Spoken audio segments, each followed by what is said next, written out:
Hello and welcome to the first ever episode of the Book Writers Cafe. I'm Kamsin. I have a cup of chamomile tea here. I hope you have something that you enjoy to drink that you can enjoy while you're watching this first ever video. I'm just going to introduce myself. I'm going to introduce you to the content that I'm going to be sharing over the next few months, and also some other things, some freebies and some things that you can get connected into. And as they always say on YouTube videos, please don't forget to like and subscribe to the channel so you get notified when new videos come up and you can watch along at home. So first of all, who am I? I'm Kamsin. I am a Author Accelerator certified non-fiction book coach, and I also have completed a certification in self-belief coaching methods.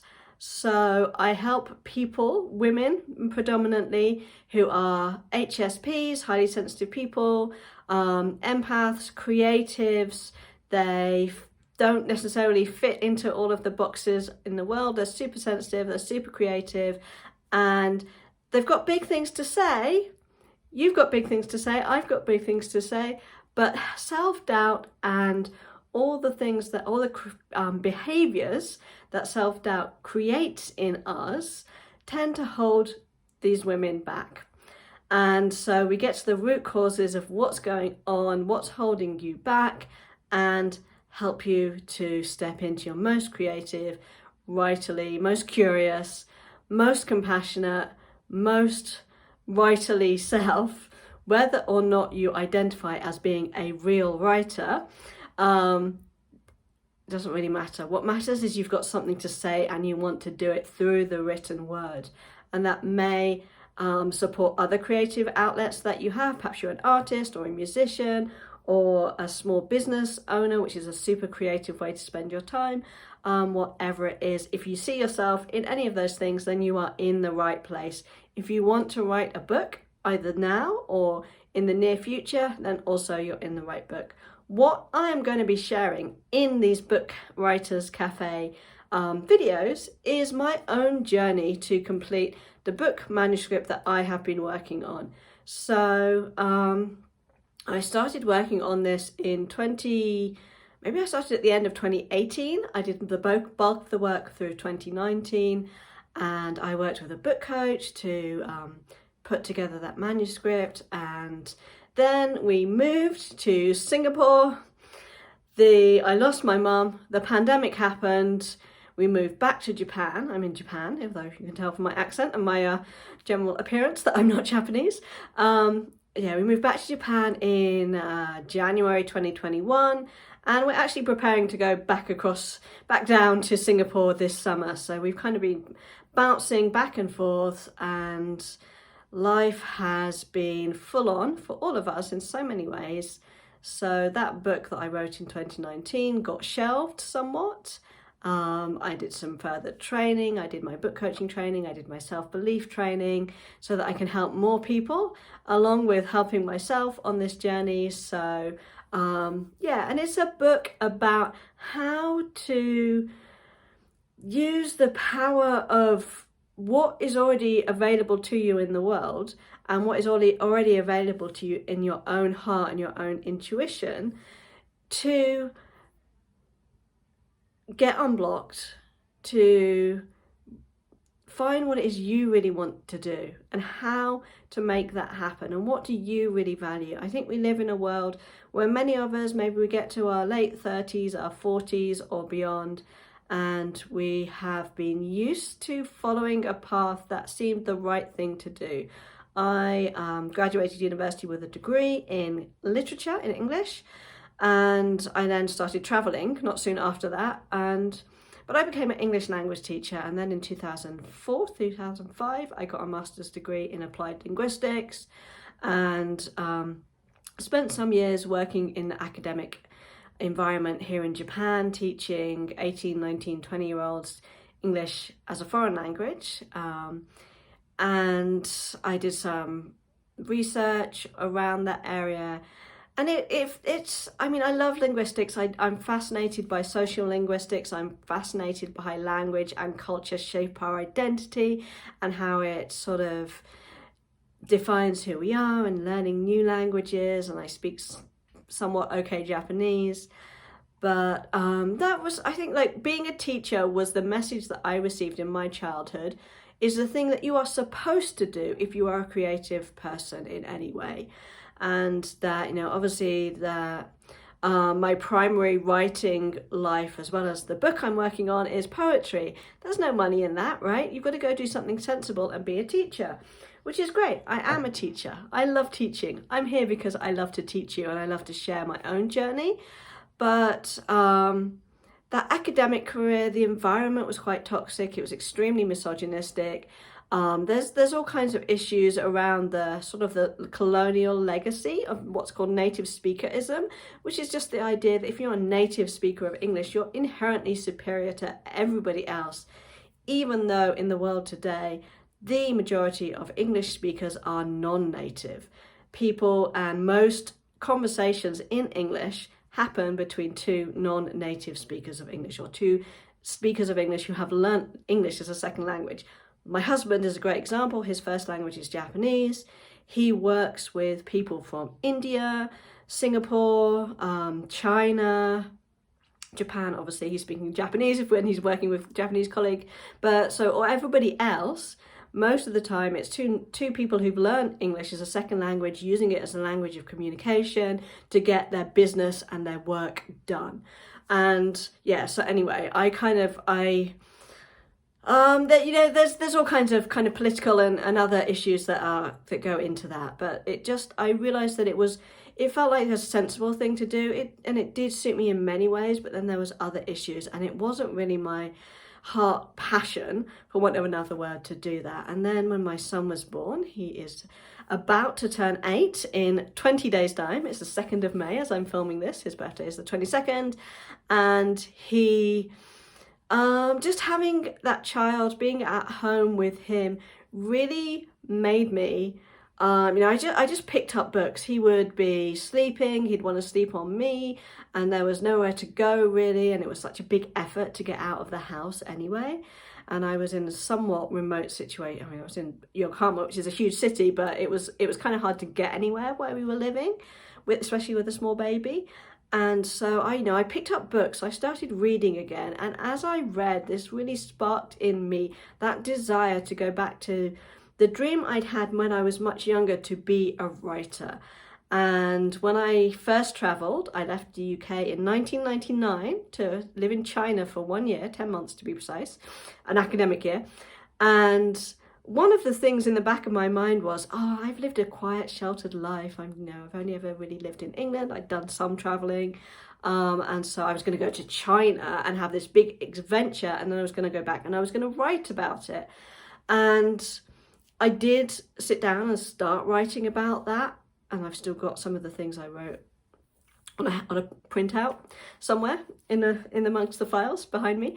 But you know, it kind of forced me to ask, what stopped me? What was it I didn't understand about being a writer? What was it I didn't understand about myself? What did I need to learn? Who did I need to become in order to achieve this goal of being a writer and published author? And that's led me to all these different things, including the non-fiction book coaching. I've taken various different online business courses, because I think in today's world that, and maybe always, that becoming a writer is also kind of establishing your own business. It's a business proposition that you are putting out into the world. And so you know, understanding why marketing felt like something that I didn't want to go anywhere near, even though marketing is just me showing up, connecting with people, and that actually it's super positive to be able to have community and connection directly to your readers, rather than relying on some outside marketing person, which I think is what a lot of people imagine getting a traditional publishing deal means you can just hand off the marketing to somebody else, which isn't often the case. So yeah, I became a mum. I I returned to my love of reading, really. I've been reading lots of academic stuff and things in the fields of linguistics, but going back to what I just wanted to read and what I love to read, which is a mix of nonfiction and some literary fiction as well, and poetry. And just starting to unpick all the false beliefs, all the unhelpful beliefs, all the ways of behavior and thinking that had been holding me back. And the biggest term that you can put to that is self-doubt. And self-doubt means many different things. And perhaps if you're watching and you want to know more about what is self-doubt and how does it show up and how can I overcome it, then I would love to talk about that in more detail in coming weeks. But right now, today, May 2nd, 2022, I am embarking on a writing community, which is organised by two wonderful women in Australia. And my goal in doing that is to finish this manuscript that got left behind in 2019, before the pandemic, before all the things. And it needs some rewriting, it needs some refocusing, it needs some strengthening. I'm much clearer now on who my ideal reader is. So I want to share my journey in the hope that it might be helpful to you to understand what I'm doing week by week. And both the practical goal setting, goal setting is not my favorite topic, but just the practical planning and outlining and editing the outline itself, revising the outline itself, and the methods, the processes that I use and that I also use with my clients. And also, I just want to talk all about that inner journey, that emotional and psychological journey of facing the risk that you encounter by telling your truth on the page. And it's something that I don't think is talked about very much, that if you're procrastinating, you just need a better time management tool. You need some hack or some whatever it is. Whereas if you're procrastinating, if you go deep, deep, deep down, you may find that you lack a sense of safety to actually sit down and write, because it's psychologically risky. And the big risks are things like criticism and judgment, and you cannot write a book without getting comfortable with criticism and judgment, because that is part of the process. And so you need to be able to rewrite that story, change that whole way you think about it, the way you react to it, your sensitivities to those, understand where they came from, understand what they're doing, which you could call getting past writer's block, is one way to sort of think about that. But anyway, so those are the two things I want to talk about: what I'm doing practically and the inner emotional, psychological journey of making friends with criticism, judgment, success and failure, and all the other things. So right now, what I have is I am, as I said, an Author Accelerator certified nonfiction book coach, and the CEO of Author Accelerator is Jenny Nash, and she has created this process called the Blueprint for a Book. And if you're a memoir or fiction writer, you can go onto Amazon and get that a book version of that process that you can work through in your own time. For non-fiction folks, that book is the non-fiction version of the Blueprint for the Book is releasing this month. It's releasing on May 31st, the last day of this month. So that will be something that you can buy and use as a reference point. So I have completed a blueprint for a book. So it's a document with 13 steps that help you to know, kind of like a blueprint for a house. So that this needs to go here. So you've got the structure in place, you've got the things there, and then you go away and write the book, and you fill in all the creative details. So I've completed a blueprint for a book, and what I'm going to do over the next 2 to 3 months is to take my blueprint and I'm going to create a non-fiction book proposal from that.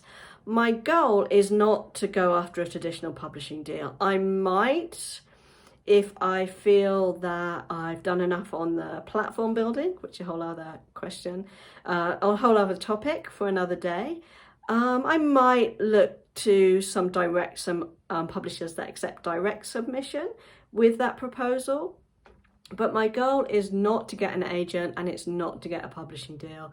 If you want to know why, leave a comment. Why have you made that decision? Because it's something that I've given a lot of thought to.